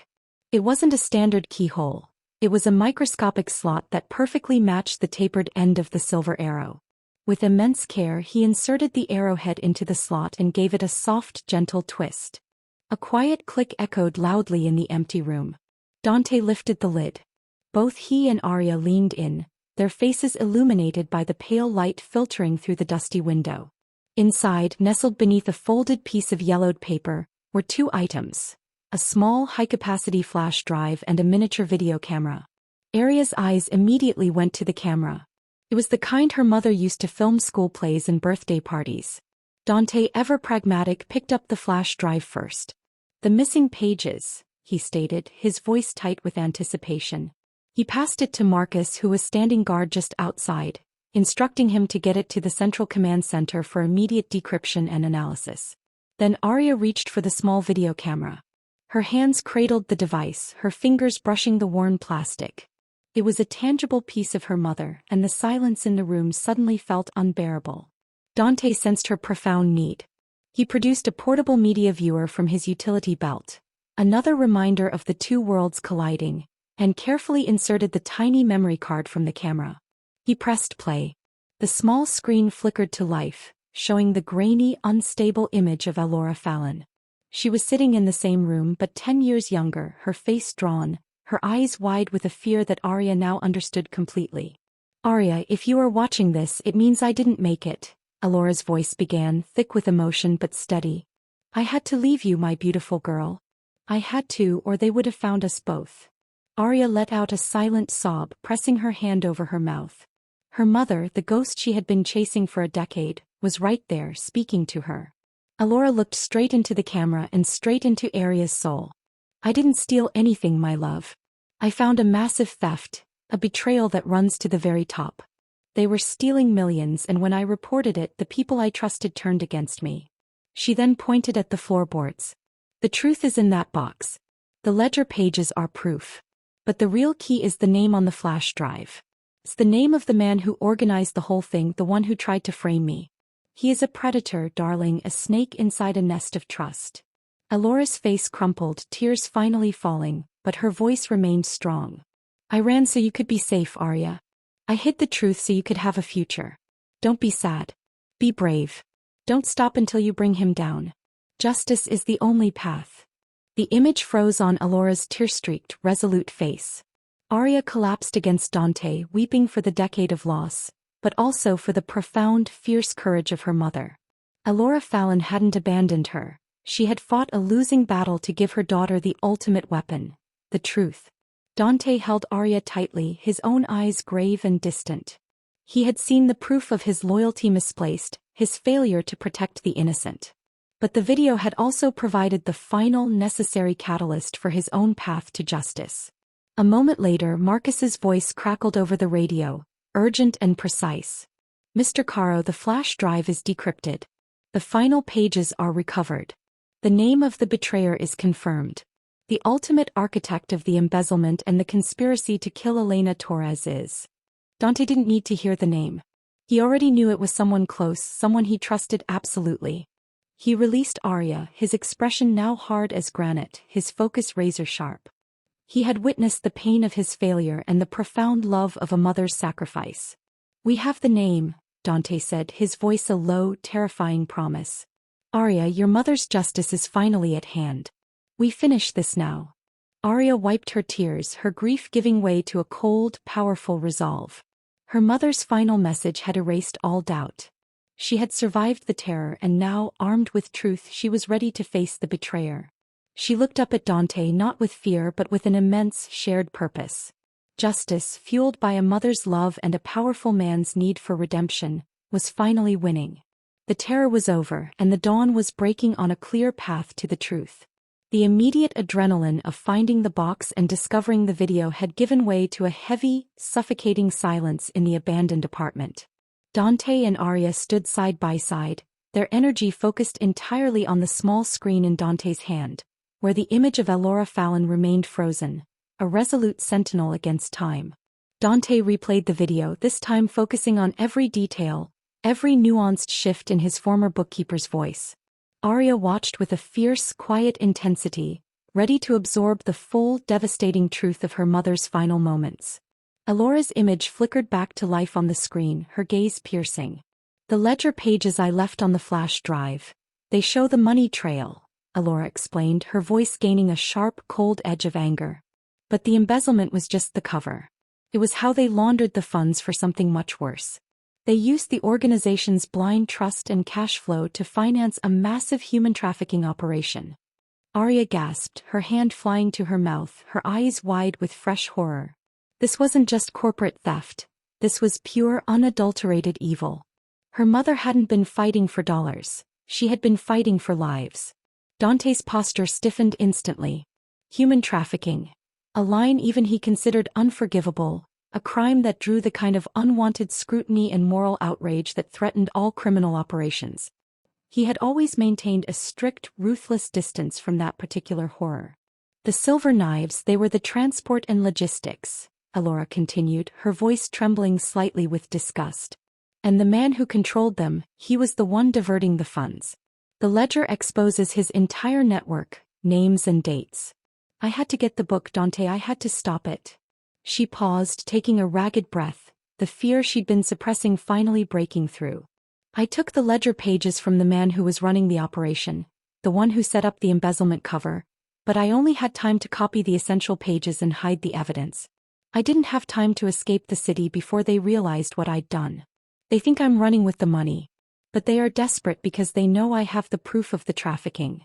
Alora's eyes, full of unshed tears, looked directly at Arya, a desperate plea crossing the decades. My little girl. Arya. If you are the one who finds this or whoever you are with, please I beg you. Don't let my sacrifice be in vain. Don't let this monster win. Use the ledger. Use the names. Finish what I started. The screen went black, the final image of her mother's plea burning itself into Arya's mind. A profound, sickening realization settled over Arya. Her mother hadn't just been a brave bookkeeper. She was a genuine hero who had risked everything to expose the worst kind of evil. And the Silver Knives, the people who had ambushed her, were merely the foot soldiers in a devastating moral crime. Arya turned to Dante, her face stained with tears, but her eyes blazing with an incandescent fury that transcended her fear. Trafficking, she repeated, the word a terrible accusation. All this time the debt, the ambush, the betrayal, it was to hide this. They wanted to silence my mother because she stopped them from selling human beings. Dante, usually so controlled, looked utterly shattered. His failure to find Elora wasn't just a business mistake. It was a moral one that had allowed these monstrous operations to continue for 10 years. The revelation of Angelo's complicity in protecting a human trafficker was a devastation that demanded an extreme response. I didn't know, Arya, Dante said, his voice raw, burdened by a terrible shame. I kept strict boundaries. I eliminated anyone who touched that trade. To think someone so close, someone I protected, was financing this. It ends now. All of it. His shame and his rage solidified into cold, lethal resolve. The internal investigation, the quest for the ledger. It was no longer about preserving his empire. It was about absolute, uncompromising justice for the victims and for Elora Fallon. Arya placed her hand on his, a gesture that was both comforting and demanding. My mother begged us, Dante. She died so that this confession would be found. We have the name of the Shadow King now, don't we? The man who used Angelo to protect the truth. Dante nodded curtly, pulling up the message from Marcus on his private communicator. The final, encrypted file from the flash drive displayed a single name, listed as the primary financier and silent controller of the Silver Knives. Dante looked at the name, then at Arya, and finally out at the dilapidated apartment, the scene of Elora's sacrifice. We have the name, Arya, Dante confirmed, his voice low and dangerous. The man behind the theft, the trafficking, and your mother's death. He is the last person either of us would ever have suspected. He is a ghost, hidden in plain sight, protected by years of loyalty and calculated trust. He looked at her, his eyes blazing with a fierce, shared purpose. Your mother asked us to finish what she started. We will do more than finish it. We will tear his world down around him. Arya felt the fear receding entirely, replaced by a crystalline clarity. She had started this journey as a frightened waitress looking for closure. Now she was an avenging force, armed with her mother's bravery and Dante's formidable power. She looked at the empty room, no longer seeing a place of final despair, but a memorial to courage. Her mother's desperate plea, finish what I started, had been answered. She had Dante, she had the proof, and she had the strength born from a love that transcended death. The overwhelming feeling wasn't despair. It was a powerful, surging wave of hope that justice, however brutal, would finally be served. She and Dante, the unlikely allies, walked out of the apartment, leaving the shadows of the past behind, their footsteps unified in the direction of the final confrontation. The small team, Dante, Arya, and Marcus, returned to the command center in silence, the truth of Elora Fallon's confession heavy in the air. The flash drive was already uploading, the final, crucial pages of the ledger now integrated with the original accounting data. Dante ignored the high-level alarms flashing across his command screen. He stood over the consolidated financial reports, his face grim as he cross-referenced the decades-old embezzlement transactions with the current names implicated in the human trafficking operation. It all connects, Dante stated, his voice a dangerous whisper. The embezzlement was a 15-year operation, designed to hide the trafficking and cripple my father's organization from the inside. And the man controlling it, the Shadow King, is now trying to use this same old dirt to take me out. Arya looked at him, realizing the danger wasn't just to his business, but to his entire history. They're trying to frame you for this? Dante nodded, the expression on his face hardening into a look of absolute fury. The Silver Knives didn't just ambush you for the ledger. They were planning a media leak. They were going to discover the ledger themselves, twist the evidence, and frame me for the 15-year-old crimes. He paused, running a hand over the back of his neck, a gesture of profound stress. A long time ago, Arya, when I was just a teenager, my father was facing serious accusations, charges of massive corruption. The fallout destroyed him and it tore our family apart. It nearly cost me everything, forcing me into this life much earlier than I should have been. Arya listened, seeing the deep, unhealed wound. Was it the same crime? The one your mother was trying to expose? Exactly, Dante confirmed, his eyes burning with years of suppressed anger. The Shadow King began his operation by framing my father for the initial embezzlement. He created a fake trail of evidence, ruined my family name, and then used the chaos to solidify his own power. He stole from us and blamed us for it. He clenched his jaw. The confession video, the missing ledger pages, they don't just clear Elora Fallon, they clear my father's name. They prove that 15 years ago I wasn't the villain. I was the victim of the same devastating betrayal that killed your mother. The personal stakes were now impossibly high. Dante wasn't fighting for territory. He was fighting for the memory of his father, the honor of his name, and the chance to finally deliver justice for Elora. The silver knives are just pawns, Dante continued, his focus snapping back to the present. The man who gave Angelo the orders, the Shadow King. He is the source of all the evil, the betrayer who hid behind my family's ruin. Arya placed her hand on the computer monitor, pointing at the name of the primary financier revealed by the ledger. We have the name. What do we do now? He knows we have the ledger. He knows Angelo failed. Dante looked at her, his eyes cold and resolved. He thinks he has leverage. He thinks he can destroy me before I can reveal the truth. He's wrong. Thanks to your mother, we have everything. He began issuing commands, his voice powerful and unwavering. Marcus, relieved that his boss's reputation and life was about to be vindicated, moved instantly to execute the complex plan. First, we secure every piece of evidence. The video, the ledger, the location of the trafficking operation. We don't bring this to a corrupt system. We use his own system against him. Dante looked at Arya, a chilling intensity in his gaze. We leak the unredacted truth.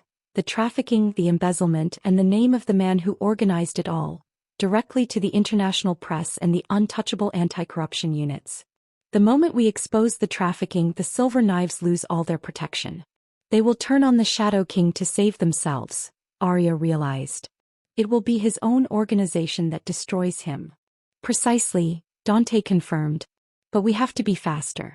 He will try to disappear, or worse, he will try to silence us both permanently. Arya, you hold the definitive proof, your mother's confession. He directed his attention to the largest, most secure safe in the room. We put the video and the physical evidence inside this safe. Then we prepare for the final confrontation. Dante looked down at the image of the name on the screen. The name of the man who had ruined his youth, caused his father's downfall, and forced him into a life of darkness. He felt no pleasure, only a deep, cold satisfaction. As they worked swiftly, locking away the crucial evidence, Dante looked at Arya.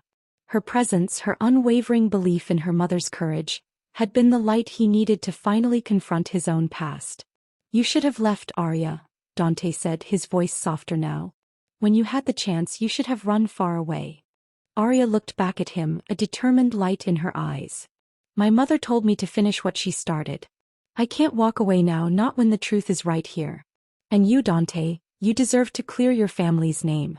We're in this together.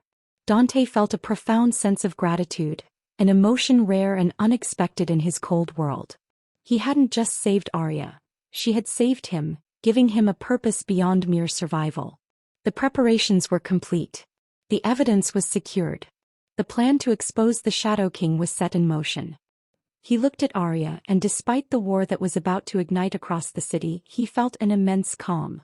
Justice was finally within reach, not through brutality, but through the truth provided by a brave mother's sacrifice. He took Arya's hand, his grip firm. This ends tonight. We expose the betrayer and we bring peace to your mother. Arya met his gaze, the fear entirely gone, replaced by powerful hope. The terror of the ambush, the trauma of the confession, the cold reality of betrayal, it was all giving way to a fierce, undeniable certainty. The light was winning and they would see justice served. The plan to expose the Shadow King required precise coordination, and in the chaos of preparing the information leak, Dante and Arya briefly separated.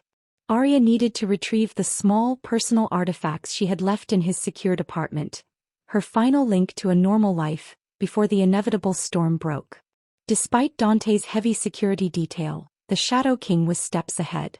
As Arya left the headquarters and was ushered into a waiting, unmarked car, a vehicle she believed was part of Dante's protection, she sensed a subtle but terrifying wrongness. The driver was too quiet, the route too unfamiliar. A sudden, sharp sting in her arm was the last thing Arya registered.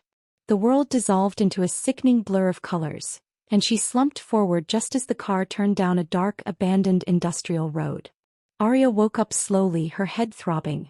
She was in a warehouse, vast, cold, and echoing, lit only by a single harsh hanging bulb.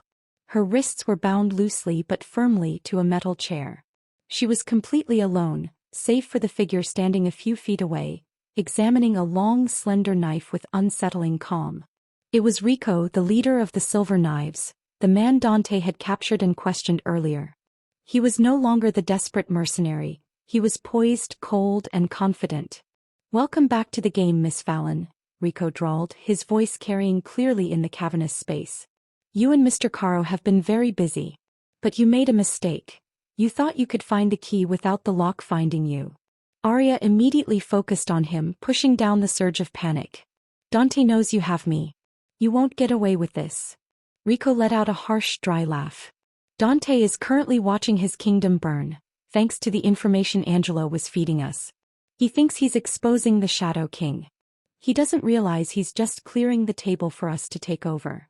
Rico walked closer, circling her chair, his knife gleaming. He was no longer interested in threats. He was interested in psychological dismantling. "But that's business," Rico continued, leaning down, his face close to hers. "I'm here to talk about family. And a truth Dante Caro will never tell you." Arya felt a cold dread creep into her heart. "You're lying. My mother was a hero. She exposed your human trafficking operation." Rico stopped, a mocking smile playing on his lips. "Alora Fallon? A hero? She was one of our best. She was the financial brains of the Silver Knives before she went soft. She didn't expose us, Miss Fallon. She betrayed us." The words hit Arya with the force of a physical blow. Her mind screamed lies. But the certainty in Rico's voice was sickeningly persuasive. "Your mother was not an innocent bookkeeper who stumbled onto a crime," Rico explained, his voice venomous. "She came to us 15 years ago already running from the law. She brought us the accounting methods that made us rich. She was involved in the early stages of everything, including the logistics of the trafficking. She was a master of money laundering." He gestured with the knife. "She only turned traitor 2 years before she disappeared. Why? Because she fell in love with your father, a man named David. David was an investigator, a bleeding heart fool who was digging into our finances. Alora realized she couldn't have her clean, simple life with David and her successful career with the knives." Arya felt faint, the warehouse spinning around her. Her mother, a criminal? A master money launderer who betrayed her own organization for love? It twisted the beautiful narrative of sacrifice she had just built. "She tried to go clean," Rico stated, his voice full of hatred. "She stole the core ledger pages, the ones that exposed the trafficking and implicated us, as a bargaining chip to protect David and you. She was trying to disappear with the proof, to trade it for her freedom. She didn't die a hero, Miss Fallon. She died a greedy, panicked traitor who couldn't outrun her past." The revelation was devastating. The heroic image of Alora Fallon, the one Arya had wept for, was shattering. Rico leaned in further, his breath foul. She was forced to expose the trafficking because she realized that her theft was going to be blamed on David. She sacrificed herself to protect the man she loved. But it was too late. "My father," Arya whispered, the other half of her decade-old mystery finally emerging. "Where is my father?" Rico's mocking smile faded, replaced by a deep, cruel satisfaction. "Your mother's disappearance was successful. Your father's, not so much. He vanished right after Alora, and he had the key to the main evidence. We always suspected he helped her. We've been looking for him for 10 years, Arya. And we thought you might be able to lead us to him." Arya's confusion was overwhelming. Her father, David, a righteous investigator. Her mother, Alora, a master criminal. one trying to bring down the silver knives, the other working for them. This was not a simple battle of good versus evil. It was a devastating, complex tragedy of love and betrayal. Rico straightened up. But we don't need your father anymore. Dante Caro gave us everything we need. He has the full ledger now. He thinks he's going to use it to expose us, but all he's done is consolidate the evidence into one perfect, retrievable package for us. He nodded toward the back of the warehouse. Dante is on his way, Miss Fallon. He's going to walk right into our trap to save his little witness. And when he arrives, we will take the ledger, silence both of you, and finally eliminate the stain your mother left on our books. Arya felt a fresh wave of paralyzing fear, not just for herself but for Dante. He was walking into a double trap, blinded by his loyalty and his belief in her mother's heroism. But then as the fear tried to consume her, a core of Arya's mother's strength, the very thing Rico was trying to deny, flared up inside her. Even if Elora Fallon was a former criminal, her final act was an attempt to save David, save her daughter and expose human trafficking. That was the truth that mattered. Arya looked up at Rico, her eyes blazing with defiance. My mother wasn't a hero when she started, maybe, but she died trying to stop you. And you won't use the ledger to hide your crimes. Rico just laughed, a sound of absolute confidence. We already have, Miss Fallon. We have. Just then, the warehouse doors at the far end burst inward with a deafening crash, showering the floor with splintered metal. Dante Caro stood framed in the wreckage, his face a mask of cold, controlled fury, surrounded by a tight formation of his best men. Rico. Dante's voice boomed, cutting through the vast space. Let the girl go. This is between me and the Shadow King. Rico simply smiled, his gaze flicking between Dante and Arya. The Shadow King? That's the best part, Dante. She doesn't realize who she's truly fighting for. The man who raised her mother is the only one who knows the final secret. As Dante began his slow, deliberate advance, the terror in Arya's chest was still immense, but the revelation had given her a crucial clarity. The ultimate enemy was not Rico, but the betrayer who had manipulated everyone, including Dante. She had been shattered by the truth, but now she had a clear mission. Use the chaos to get the ledger and expose the man who destroyed her family and Dante's. Justice was the only way out. The moment Dante Caro burst through the doors of the warehouse, the air crackled with lethal tension. He hadn't come for a negotiation. He had come for a battle, staking the future of his entire organization on this single reckless rescue. Let the girl go, Rico, Dante repeated, his voice dangerously low. He gave a subtle hand signal to Marcus, who was flanking him, instructing the men to hold their fire and focus on perimeter security. Dante knew a frontal assault would get Arya killed. Rico, standing near Arya's bound chair, laughed, a high-pitched manic sound that echoed off the metal walls. You walk right into our trap, Dante? For a waitress? You really are going soft. We have the proof of your family's old crimes, and now we have the key to your conscience. Rico lifted his chin toward Arya. The real twist, Dante, is that she's not a hero's daughter. She's a thief's daughter.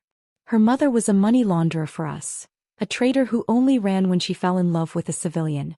You protected a lie, Dante. You sacrificed your reputation for a girl who inherited a criminal debt.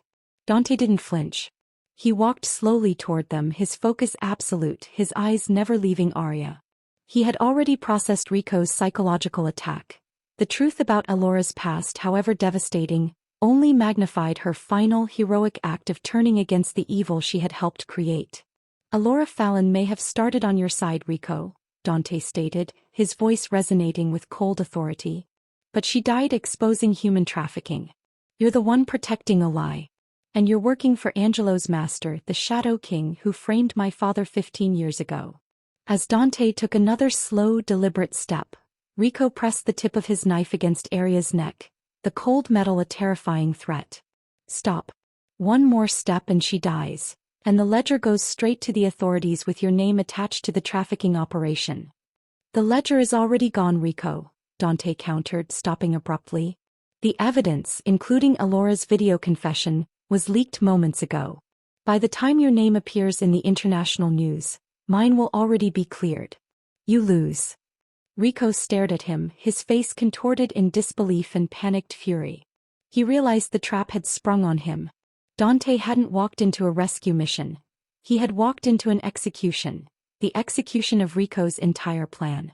Dante saw the sliver of opportunity in Rico's shock. He had bought himself one crucial second. He did the unthinkable. He didn't reach for a hidden weapon, he reached for his ear. "Marcus," Dante said clearly, his voice carrying through the vast warehouse. "The moment I move, you execute Protocol Red. Cut every active communication line and expose every ledger and every contact that ties this organization to trafficking. Burn the bridges. Burn the whole system down." The command was shocking. Protocol Red was the emergency measure, the deliberate self-destruction of compromised assets. Dante was signaling to everyone listening, including his own organization, that he was willing to sacrifice his entire infrastructure to save the girl and deliver justice. It was an irreversible choice, a final declaration that the criminal throne no longer mattered. Rico's face twisted into a snarl of ultimate betrayal. "You would destroy your own house for her? You fool." As Rico lunged forward, intending to silence Arya before Dante could reach her, Dante moved with an explosive speed that belied his calm demeanor. He didn't aim for the knife, he aimed for the chair. With a brutal, precise kick, Dante shattered the weak bindings of the chair's base, sending Rico staggering backward and throwing Arya forward, right into Dante's waiting arms. The sound of the kick and the tearing metal was deafening. Dante instantly shielded Arya, pulling her behind his immense frame as he drew a compact pistol, not at Rico but at the ceiling, firing a single deafening shot that deafened the vast space. It was the signal. "Now, Marcus," Dante roared. In the chaos, Rico's surviving men opened fire, but Dante's men immediately swarmed the area, using the noise and confusion to neutralize the remaining silver knives. Dante didn't join the melee. He focused entirely on getting Arya out, his body a solid wall protecting her from the flying debris and violence. As Dante pulled Arya toward the wreckage of the entrance, Rico staggered back to his feet, screaming obscenities and lunging for Dante. Marcus, his expression cold and resolute, stepped out of the shadows and met Rico's charge, ending the Silver Knives leader's reign with swift, definitive force. Dante didn't look back. His mission was complete. Arya was safe. They burst out of the smoky warehouse and into the crisp morning air. Dante rushed her to a separate, unmarked vehicle, not one belonging to his organization, but one secured by Marcus long ago, a personal exit strategy. Inside the quiet safety of the car, Arya finally collapsed against him, trembling violently. The scent of ozone and gunpowder clung to his suit, but all she felt was the solid, undeniable reality of his embrace. "You did it," Arya whispered, her voice rough with tears and adrenaline. "You saved me. You risked everything." Dante held her tightly, the tension in his body only beginning to ease. He knew the cost of Protocol Red. He was now a rogue element hunted by the men who would seize the chaos he created. But looking at Arya, alive, safe and clinging to him, he knew he had made the only choice that mattered. He pulled back slightly, his dark eyes intense. "I promised I wouldn't lose someone again, Arya. And I promised your mother justice. The throne, the organization, it was built on a lie, built on the ruin that Shadow King created. It had to burn for the truth to survive." He gently took her face in his hands, his touch reverent. "I chose you, Arya. Over the empire, over the name, over the power. You are the only thing that matters now." Arya looked at him, seeing past the blood and the betrayal to the deep, aching love for justice that drove him. He wasn't the monster she thought he was. He was a man capable of immense sacrifice for the right thing. A small, tearful smile touched her lips. "Then let's go and finish the job," she said, her voice steady now. "Let's make sure the world knows what my mother died for." Dante nodded, the first true, unguarded smile crossing his lips in years. A fierce, hopeful promise. The terror was over. The empire had fallen, but in its ashes, a new, honest life was beginning. They were criminals on the run, yes, but they were running toward justice hand in hand. Love and truth had prevailed over the cold, cruel calculus of power. The fallout from Protocol Red was immediate and catastrophic. Dante's empire was in self-destruct mode, the evidence of money laundering and human trafficking, thanks to Alora's ledger, flooding the global financial watchdogs and independent press. Dante and Arya, under the cover of the resulting chaos, had gone deep underground, relying only on Marcus and a handful of untainted loyalists. The silver knives were decimated, but the man behind the operation, the true Shadow King who had groomed Angelo and financed Rico, was still at large. Days later, holed up in a secure, remote safe house, Marcus delivered the final piece of the puzzle. A file recovered from Angelo's personal safe that contained an encrypted emergency contact list. "This is a dead man's switch," Marcus explained grimly. "If Angelo had been captured or killed, this list was supposed to be activated. It only contains one name, but it's the contact for the mastermind." Dante input the encryption key, and the file revealed a name and a location. David Fallon. Aria's breath hitched. "David Fallon. My father," she whispered, the name echoing the heartache of Rico's earlier revelation. Rico claimed her father, the righteous investigator, had helped her mother. The location was a quiet, unassuming town far from the city's reach, and the information contained an identity. A new name, a new life, a new job as a librarian. David Fallon was not dead. He had been in hiding for 10 years. For Aria, this was everything. Her mother was a hero, her father was alive. The terrifying, lonely search had finally brought her to this moment. Dante, however, remained guarded. Why would the mastermind list the father of his main target as a dead man's switch? Unless David Fallon isn't the victim Alora thought he was. Aria looked at him, her eyes pleading. "He's an investigator, Dante. He must have been Alora's final failsafe, the one person who knew the whole truth." Dante, driven by his loyalty to Aria and his need for final closure, agreed to a controlled approach. They traveled under the deepest cover, finally arriving at a quiet, wood-paneled public library. Aria saw him first. Standing near a shelf of history books, organizing texts with quiet, meticulous care, was a man with her same dark hair, his face lined with age but bearing an unmistakable resemblance to the faded photographs. "David Fallon. Dad." Aria's voice was barely a whisper, thick with 10 years of grief and yearning. David Fallon froze, dropping the book he was holding. He turned, his face shocked, then overcome with a profound, aching relief. The reunion was raw and immense. Aria rushed forward, collapsing into her father's arms, tears streaming down her face as he held her tightly, whispering his apologies, his fear, and his enduring love. "I had to run, baby," David choked out, holding her at arm's length. "I had to stay hidden until I knew you were safe, until I knew they had forgotten the secret." Dante stood back, watching the emotional torrent, allowing Aria this sacred moment, yet his professional instincts screamed caution. Aria finally introduced Dante, explaining how he had saved her, how he had risked his empire for her, and how they had found Alora's confession. David Fallon listened, his eyes grave. "Alora, she was the bravest woman I ever knew. She turned on everything to protect me, to protect you. She died a hero." He turned to Dante, his hand extended. "Thank you, Dante. You saved my daughter. Now let me help you finish this. I know everything. I know the full scope of the network Alora was fighting. Together we can destroy the silver knives forever." Dante looked at David Fallon, the righteous father, the brave husband, the key to the ultimate truth. He saw the genuine emotion, the palpable grief, and the undeniable resolve. He was ready to accept this final ally. But then, as David turned to retrieve something from his desk, a final piece of evidence, he claimed, Dante's eyes caught a detail that sent a freezing shock through his blood. On David Fallon's wrist, half hidden beneath the cuff of his linen shirt, was a complex, elegant gold watch. It was a model Dante knew intimately. It was a one-of-a-kind limited edition watch given only to the original founding partners of the organization Dante had spent his life battling. The syndicate created 15 years ago, the very network that had framed his father. Dante's mind raced, connecting the pieces. David Fallon was an investigator, a master of information and misdirection. He was the one who fell in love with Alora and convinced her to betray the silver knives. He was listed as the original co-signer of the embezzlement scheme. He was the only name on Angelo's emergency deadman switch. The truth was a sudden, devastating punch. David Fallon wasn't a righteous victim. He wasn't the heroic husband. He was the original architect.